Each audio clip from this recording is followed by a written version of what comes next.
I'm talking to Jay. You're talking to Jay. As soon as I talked to Jay, she jumped down, came over. I said, "Oh shit, look at this!" And I'm like, "Wait, what is you doing?" That's stuff. That's me and Jay Z.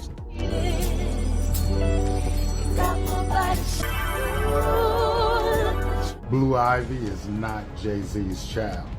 Ty Smith is. 50 Cent's been on fire lately, and it's like he's just one step away from blowing the lid off the whole entertainment scene. Fans are saying that when he hits up the Club Shay Shay podcast, it's gonna be pandemonium, because the dirt he's got on these celebs, insane. At least that's what everybody's saying. Now guess who's next on his hit list? None other than the one and only Beyoncé. Yeah, Queen Bey herself. Seems like 50's got some beef, not just with Jay Z, but with his better half too. Now, we all get why he might have some bones to pick with Jay Z, what with those rumors flying around about his shady dealings. But Beyoncé? She's always been this picture-perfect icon, untouchable in the eyes of the public. Or so we thought, but hold up, cause 50's out here hinting that maybe Beyoncé ain't as squeaky clean as we think. He's dropping hints that there's more to her than meets the eye, that maybe that flawless facade is just a cover-up for something darker. And what's the bombshell he's supposedly sitting on? Brace yourself. He's claiming Beyoncé's been playing a little game of power, trading favors with men to climb that ladder. I know, it sounds wild. I mean, who'd even imagine Beyoncé doing something like that? But before you dismiss it outright, think about it. There have been whispers for ages about her getting cozy with different dudes behind closed doors. And how many times can someone be caught up in the same scandal before there's gotta be some truth to it, right? So buckle up, because we're about to delve deep into the mystery of how Queen Bey allegedly got tangled up in this mess. Now, you know how the rumor mill never stops churning, right? Well, word on the street is that before Beyoncé locked it down with Jay Z, she was out there exploring her options, if you catch my drift. But here's where it gets spicy. Apparently, she wasn't just out there doing her thing before the Jay Z days. She was allegedly keeping her options open even while she was with him. Yeah, sounds like Queen Bey might have had her own little roster of good hair men on the side. Now, we all know Beyoncé's got serious pull in the industry, but the gossip is suggesting that back in the day, before she was the powerhouse she is now, she might have been cozying up to these dudes to gain some leverage, you know, like power couple goals and all that jazz. And get this, not only was she supposedly playing the game, but she also allegedly left these guys high and dry while painting herself as the innocent victim. Meanwhile, Beyoncé and Jay Z are still out here living their best lives. So let's dish some names, shall we? First up on the alleged roster, Terrence Howard. Yeah, the guy from Empire. Seems like he might have been more than just a co-star at one point. Now, even before her iconic solo acts, Beyoncé was already turning heads as a member of the originally four-girl group, Destiny's Child. She's always K-ed on stage. This brings us to the drama that transpired between Beyoncé and Terrence. As a matter of fact, there was a time when she had literally taken Terrence Howard's breath away. Until now, fans can't stop talking about it. It was 16 years ago, yet the YouTube clip of that moment still gets comments to this day, pointing out the Empire actor's hilarious reaction to Queen Bey's presence. Back in 2004, Destiny's Child dropped their sultry R&B jam, Cater to You. And let me tell you, it was a hit among fans, especially the fellas. I mean, the song's all about these gorgeous girls pledging to serve up some serious TLC to their men whenever they please. Fast forward 17 years though, and it's a whole different story. Folks are trying to cancel the tune, calling out its lyrics for being, well, not exactly progressive when it comes to women. Particularly lines like, "My life would be purposeless without you," and "When you come home late, tap me on my shoulder, I'll roll over," aren't sitting well with the crowd these days. But rewind to 2005, and things were a whole lot different. Remember when Destiny's Child slayed the stage with Cater to You at the BET Awards? Those girls were on fire, dressed to the nines in elegant nude brown dresses that hugged every curve. And don't even get me started on Beyoncé. Folks were straight up mesmerized by her beauty, with YouTube commentators still swooning over her looks to this day. Now, here's where things get juicy. The girls were looking for 3 lucky dudes to join them on stage for a little catering special. And who does Beyoncé pick? None other than Terrence Howard, who happened to be sitting right next to her parents. At first, Howard was all smiles, but as the performance went on, his expression shifted. It's like he became totally hypnotized by Beyoncé's performance.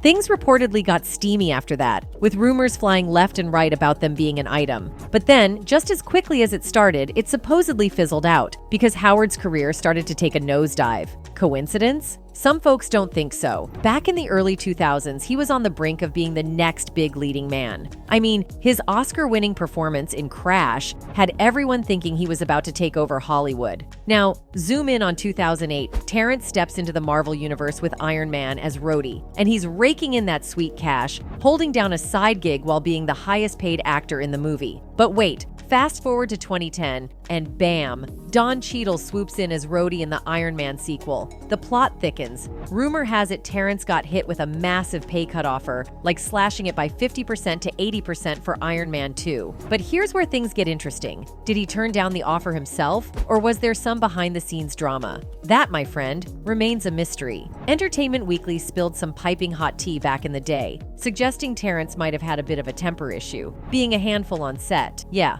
that doesn't sound right. Now, Terrence Howard wasn't the only one caught up in those swirling rumors about Beyoncé's alleged flings. Nope, Sean Paul's name got tossed into the mix too, especially after those whispers about him and Queen Bey hooking up. But just like with Terrence, it seems like once Beyoncé got what she needed from him, she left him in the dust, while she and Jay Z continued to shine. Rumor has it things got a bit icy between them after they shot the music video for their hit Baby Boy separately. There, the night before the video shoot, I was told I'm not in any scene with her, which to me at the time, the way I was thinking about the video was totally different. I thought we were gonna kind of act something out. But hold up, Sean Paul himself decided to set the record straight on why he stopped performing Baby Boy with Beyoncé and whether there was any truth to those juicy rumors. During an interview with the Daily Beast, he spilled the beans on some of his favorite collaborations. First up, Busta Rhymes, because, let's be real, who wouldn't want to work with Busta? Sean Paul talked about feeling like he leveled up musically by teaming up for tracks like Gimme the Light and Make It Clap.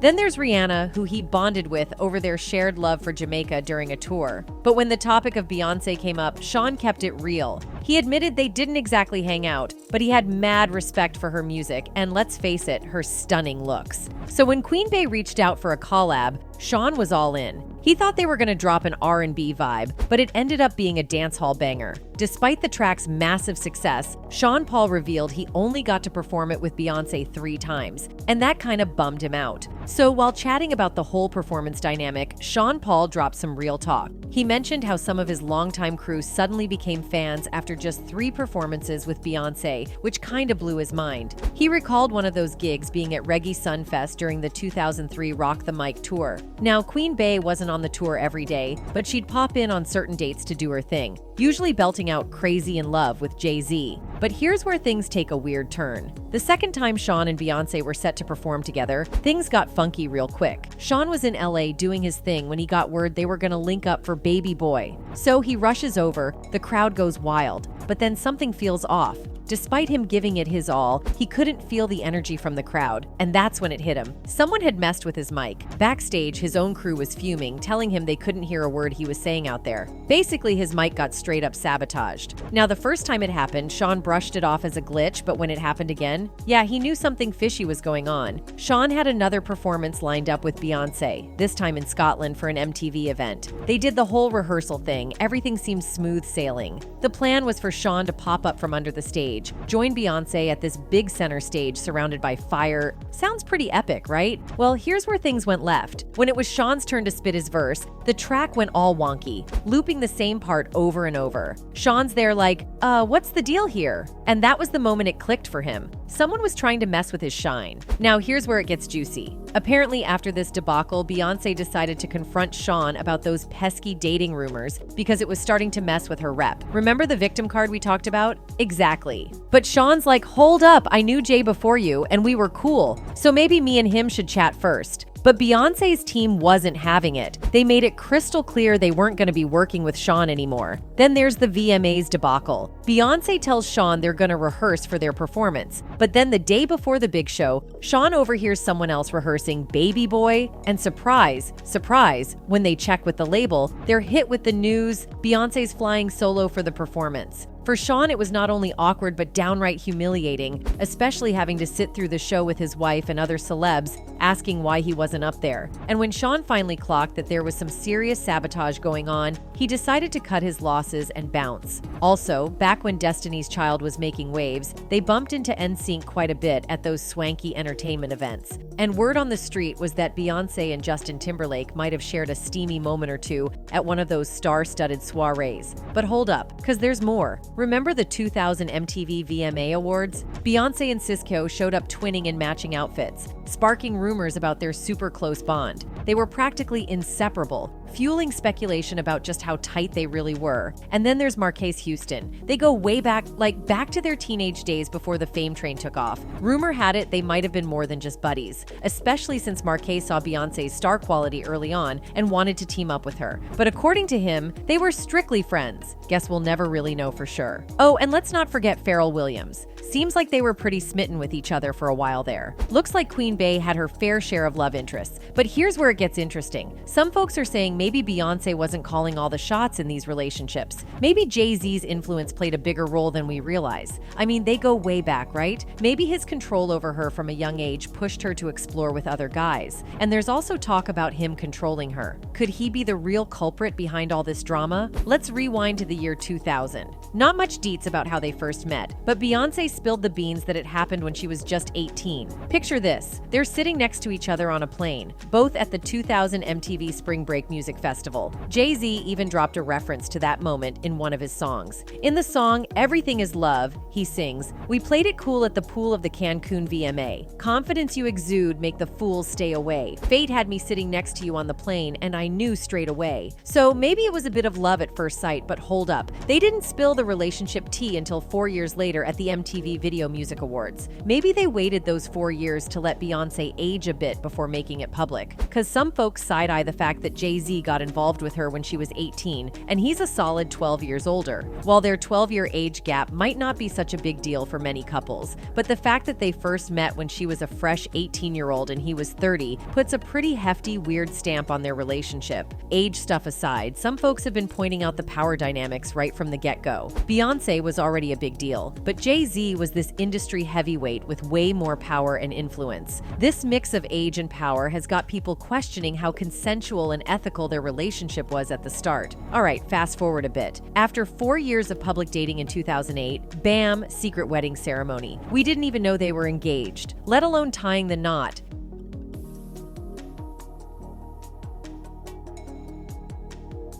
And as much as we'd love a perfect love story, reality's a bit messier. You've probably heard the scoop. Jay Z's famous for cheating on Beyoncé. They've both been clear about it, and it's a rough chapter. But let's rewind and talk about how we all found out, because it's a real heartbreaker. So a few months before the big day, Jay was down in Miami shooting a commercial and apparently crossed paths with an up-and-coming rapper named Olivia McFaller. Olivia spilled the beans in an interview with Radar Online, sharing that she was on set, hanging with her sister, when Jay decided to pull up his chair next to hers. They had a chat, and then he bounced. Later on, one of Jay's bodyguards approached Olivia, telling her that Jay wanted her number. Classy move, right? Well, Olivia thought it was a bit immature, and out of respect for Beyoncé, she turned down the number exchange. But wait, the story doesn't end there. They reportedly bumped into each other again at Nobu in Miami. This time, Olivia was with her crew, and Jay was rolling with his friends, including Beyoncé's sister Solange. According to Olivia, they both ditched their tables and had a rendezvous in a private corridor where they finally swapped numbers. Olivia spilled the details to Radar Online, revealing that Solange walked right past and kinda caught the whole scene.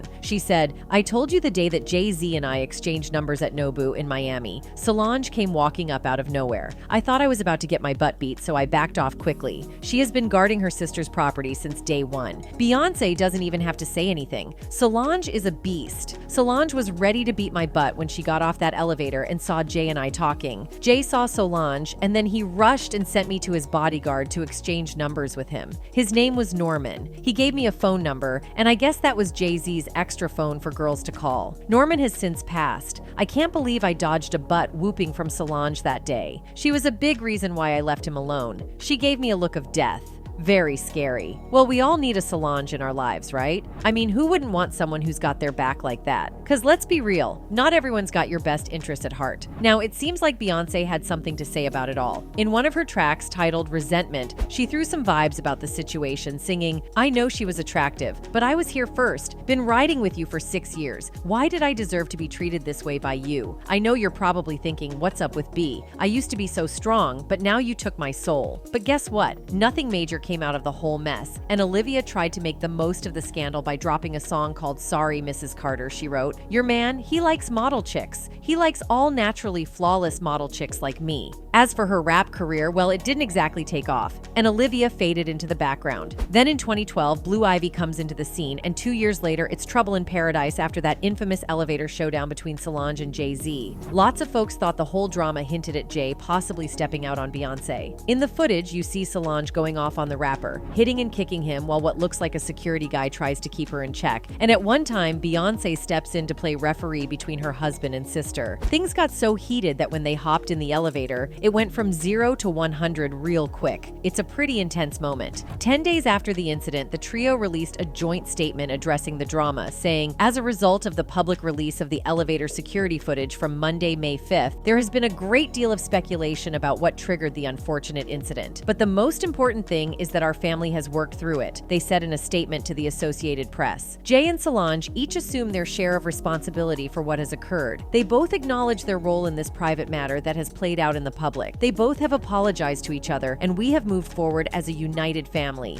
The statement continued, "The reports of Solange being intoxicated or displaying erratic behavior throughout that evening are simply false. At the end of the day, families have problems, and we're no different. We love each other, and above all, we are family. We've put this behind us and hope everyone else will do the same." But let's be real. We've seen family spats, but nothing quite like this. Anybody else witnessed family drama that hit this level? So by 2016, Beyoncé's fans were already getting the vibe that something's up in her and Jay Z's world, especially after that elevator drama with Solange. Then comes the bombshell. Beyoncé drops her album Lemonade. Now 2 songs, Hold Up and Sorry, start pointing fingers at Jay Z for possibly straying. She's throwing lines like, "He only wants me when I'm not there. He better call Becky with the good hair." And oh boy, the Bayhive went into detective mode trying to figure out who this Becky was. Turns out it's more of a name for all the women in general, not just one specific person. Rumors about Beyoncé and Jay Z's rocky marriage had been swirling since 2014, and the gossip kept going strong in 2015 and 2016. Then bam, we get this album with all these lyrics, and it's like a spotlight on the cracks in their relationship. Enter Rachel Roy, the ex-wife of Jay Z's former friend and business partner Damon Dash, posting stuff on Instagram that had people thinking it was a nod to Beyoncé. She said, "Good hair, don't care, but we will take good lighting for selfies or self-truth." And just like that, people went on the attack, thinking she's the infamous Becky. Beyoncé fans flooded her socials with bee and lemon emojis. And let's just say you don't want to be on the wrong side when it comes to the Bayhive. Rachel was definitely feeling the heat. It's like walking into the lion's den with that crowd. So at one point, Beyoncé seriously thought about calling it quits when she found out about Jay Z's affair, but they somehow managed to work through it. Now hold on to your hats, because there's a former bodyguard, Uncle Ron, who's gone all out on TikTok, dropping some wild allegations about the power couple. Now who's this Uncle Ron guy, you ask? He used to be a bodyguard for a bunch of celebs, and there are some pics floating around of him with Beyoncé, but the deets on their personal relationship are a bit hazy. Anyhow, he's making some bold claims, like saying Jay Z and Beyoncé secretly schemed to mess up R&B artist Carrie Hilson's career after she said something about Queen Bey. Then he hits with the bombshell. He's claiming Jay Z's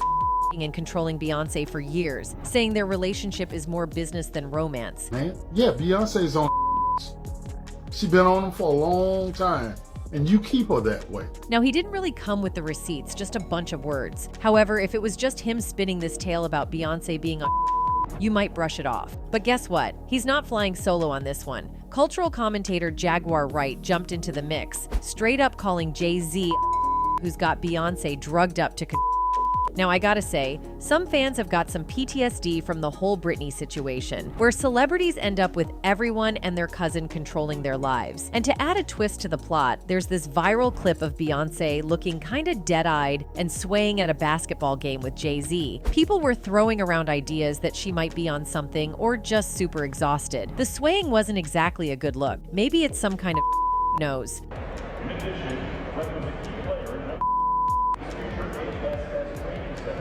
Well, it's no secret that Jay Z has dropped hints about his knack for manipulation, so if all these rumors turn out to have some truth to them, it wouldn't exactly be a shocker. But there's this notion floating around that despite the drama, the Carters are two peas in a pod, cut from the same cloth and all that jazz. But what's your take on all this? Drop a comment below and let us know your thoughts. Until next time, catch you in the next video.